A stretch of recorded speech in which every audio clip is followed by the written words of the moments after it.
Russia అధ్యక్షుడు Putin భారత పర్యటన కోసం బయలుదేరారు. మరికొన్ని గంటల్లో ఆయన భారత్ లో అడుగు పెట్టబోతున్నారు. ఇవాల్టి నుంచి 2 రోజుల పాటు పుతిన్ భారత్ లో పర్యటించనున్నారు. ఈ టూర్ లో ఆయన మన దేశంతో ఎలాంటి డీల్స్ సెట్ చేయబోతున్నాడు అనే ఉత్కంఠగా మారింది. ట్రంప్ టారిఫ్ యుద్ధం ఓవైపు, మోదీ సర్కార్ తీసుకుంటున్న నిర్ణయాలు మరోవైపు. ఇలాంటి పరిణామాల మధ్య భారత్ లో పుతిన్ పర్యటన ప్రపంచ దేశాల్లో ఆసక్తి రేపుతోంది. అమెరికాతో పాటు పాశ్చాత్య దేశాలు ఈ పర్యటనని ఆసక్తిగా గమనిస్తున్నాయి. సాయంత్రం పుతిన్ భారత్ కు రానున్నారు. పుతిన్ పర్యటన నేపథ్యంలో ఢిల్లీ భద్రతా వలయంలోకి వెళ్లింది. సాయంత్రం పుతిన్ ఢిల్లీకి చేరుకుంటారు. ఆయనకు భారత ప్రధాని మోదీ ఆతిథ్యం ఇవ్వనున్నారు. ప్రధానమంత్రి నరేంద్ర మోదీతో ప్రైవేటు విందు, ఇతర ప్రైవేటు కార్యక్రమాలతో సహా కొన్ని ముఖ్యమైన సమావేశాలను నిర్వహిస్తారు. ఇక రేపు ఉదయం 9:30 రాష్ట్రపతి భవన్ ప్రాంగణంలో అధికారిక స్వాగత కార్యక్రమం జరుగుతోంది. దీని తర్వాత రాజ్ఘాట్ లో మహాత్మా గాంధీకి పుతిన్, మోదీలతో పాటు పలువురు నేతలు నివాళి అర్పిస్తారు. ఆ తర్వాత పరిమిత స్థాయి చర్చలు, తర్వాత హైదరాబాద్ హౌస్ లో ద్వైపాక్షిక ప్రతినిధి బృందం స్థాయి చర్చలు జరగనున్నాయి. లంచ్ తర్వాత ప్రధాని మోదీ, పుతిన్ హైదరాబాద్ హౌస్ లో ఒప్పందాలు చేసుకోవడమే కాక వాటిపై ప్రకటనలు కూడా చేయనున్నారు. ఇక్కడే మీడియా మీటింగ్ కూడా నిర్వహించనున్నారు. ఇందులో ఇండియా రష్యా బిజినెస్ ఫోరంతో పాటు మోదీ, పుతిన్ కూడా పాల్గొనే అవకాశం ఉంది. సాయంత్రం రాష్ట్రపతి ఏర్పాటు చేసిన విందులో పాల్గొంటారు. విందు తర్వాత పుతిన్ రష్యా బయలుదేరుతారు. ఇప్పటికే భారత్ వ్యూహాత్మక రక్షణ ఒప్పందానికి రష్యా పార్లమెంటు దిగువ సభ జుమా ఆమోదం తెలిపింది. పుతిన్ భారత్ లో పర్యటించనున్న నేపథ్యంలో ఈ ఒప్పందానికి సభ ఆమోదం తెలపడం ఇంకాస్త ఇంట్రెస్టింగ్ గా మారింది.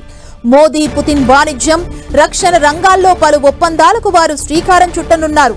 అమెరికాతో సంబంధాలు దెబ్బతిన్న ఈ తరుణంలో పుతిన్ పర్యటన ప్రాధాన్యం సంతరించుకుంది. రష్యా, చైనా, భారత్ బంధాన్ని మరింత ఉన్నత స్థాయికి తీసుకువెళ్తామని ఇప్పటికే పుతిన్ తెలిపారు. గత 3 ఏళ్లలో ఈ దేశాల మధ్య వాణిజ్య బంధం మరింత విస్తరించింది. ఇంధనం, పారిశ్రామికం, అంతరిక్షం, ఇతర రంగాల్లో ఇప్పటికే ఎన్నో సంయుక్త భాగస్వాములున్నాయి. ఇక భారత్, రష్యా మధ్య విశిష్ట వ్యూహాత్మక భాగస్వామ్యం ఉంది.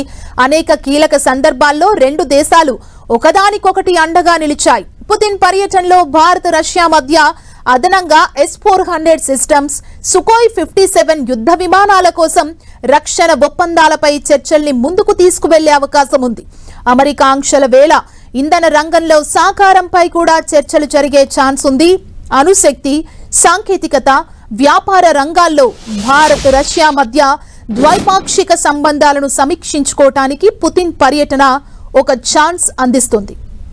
పుతిన్ పర్యటన భారతదేశం, రష్యా మధ్య రక్షణ సంబంధాలను మరింత బలోపేతం చేయగలదని, ప్రపంచ భద్రతకు కొత్త రూపాన్ని ఇస్తుందనే అభిప్రాయాలు వినిపిస్తున్నాయి.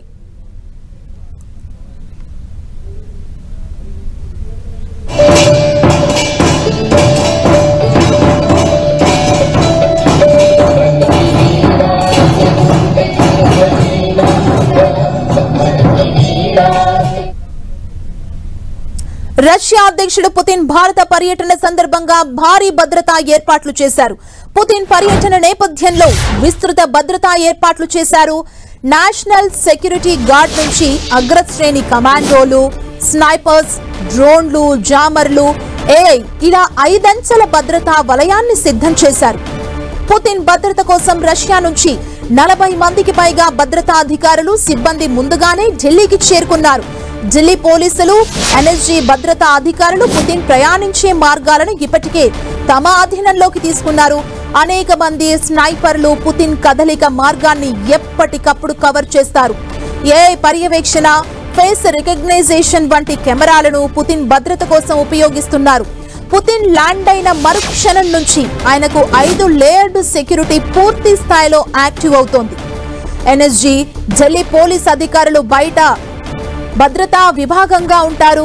రష్యన్ ప్రెసిడెంట్ సెక్యూరిటీ లోపలి వలయంలో ఉంటారు. రష్యా అధ్యక్షుడు మోడీని కలిసినప్పుడు ప్రధానికి భద్రత కల్పించే భారత స్పెషల్ ప్రొటెక్షన్ గ్రూప్ కమాండోలు అంతర్గత భద్రతా వలయాన్ని పర్యవేక్షిస్తారు. రష్యా అధినేత బస చేసే హోటల్ని ఇప్పటికే భద్రతా బలగాలు ఆధీనంలోకి తీసుకున్నాయి. పుతిన్ పర్యటించాల్సిన ప్రదేశాల్లో కూడా రష్యన్ భద్రతా అధికారులు తనిఖీలు నిర్వహించారు.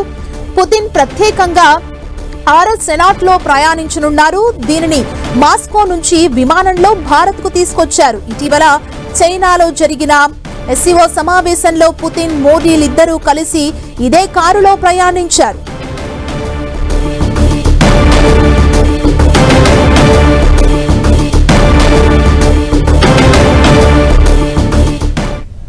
రష్యా అధ్యక్షుడు పుతిన్ భద్రతపైనే ఇప్పుడు చర్చ జరుగుతోంది.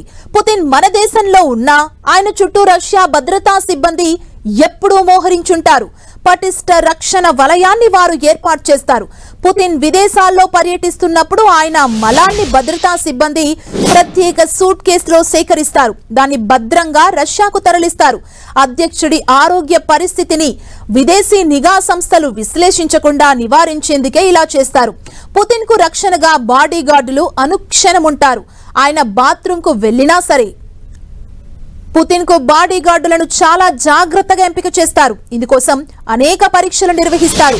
వారి ఎత్తు 5.8 నుంచి 6.2 అడుగుల మధ్య, బరువు 75 నుంచి 90 కిలోల మధ్య ఉండాలి. విదేశీ భాషలు మాట్లాడగలగాలి. ఎంపికైన వారికి కఠోర శిక్షణిస్తారు. 35 ఏళ్ల వయసులోనే వారు రిటైర్డ్ అవ్వాల్సి ఉంటుంది. పుతిన్ కు ఎక్కువ చేరువగా వస్తే ఎంతటి ఉన్నత స్థాయి నేతలైనా సరే వారు అడ్డుకుంటుంటారు. పుతిన్ అప్పుడప్పుడు ముఖ్యంగా బహిరంగ కార్యక్రమాల్లో ముప్పు ఎక్కువగా ఉండే పరిస్థితుల్లో బాడీ డబుల్స్ వినియోగిస్తుంటారు. బాడీ డబుల్స్ అంటే అచ్చం తనలాగే ఉండే వేరే వ్యక్తులు. ఆయన కనీసం 3 బాడీ డబుల్స్ ని వాడుతుంటారని యుక్రెయిన్ మిలిటరీ అధిపతి మేజర్ జనరల్ కిరిల్ బుదనోవ్ ఓసారి పేర్కొన్నారు. అచ్చం పుతిన్ లా కనిపించేందుకు వారికి ప్లాస్టిక్ సర్జరీ చేయించారన్నారు. పుతిన్ విదేశీ పర్యటనలోనూ రష్యాకు చెందిన ఎన్ఐఎం ఇన్స్టిట్యూట్, అదేవిధంగా ఆర్ఎస్ మోటార్స్ డిజైన్ చేసిన ఆర్ఎస్ సెనాట్ అనే ప్రభుత్వ కారులోనే ప్రయాణిస్తారు. అది బుల్లెట్ ప్రూఫ్ వాహనం. గ్రెనేడ్ దాడులు, అగ్ని ప్రమాదాలను తట్టుకోగలదు. అత్యవసర సమయాల్లో ఆక్సిజన్ ని సరఫరా చేసే సదుపాయం కారులో ఉంటుంది. మొత్తం 4 టైర్లు పంక్చర్ అయినా వాహనం ప్రయాణించగలదు. గంటకు 249 కిలోమీటర్ల వేగంతో దూసుకు వెళ్లగలదు. పుతిన్ తీసుకునే ఆహారంలో విష పదార్థాలేవైనా కలిసాయో గుర్తించేందుకు విదేశాల్లో ఆయన వెంట వ్యక్తిగత ప్రయోగశాల ఎప్పుడూ ఉంటుంది. విదేశాల్లో హోటల్ స్టాఫ్ సేవల్ని ఆయన వాడుకోరు. ఆయన కోసం రష్యా నుంచే చెఫ్లు, హౌస్ కీపింగ్ సిబ్బంది వస్తారు.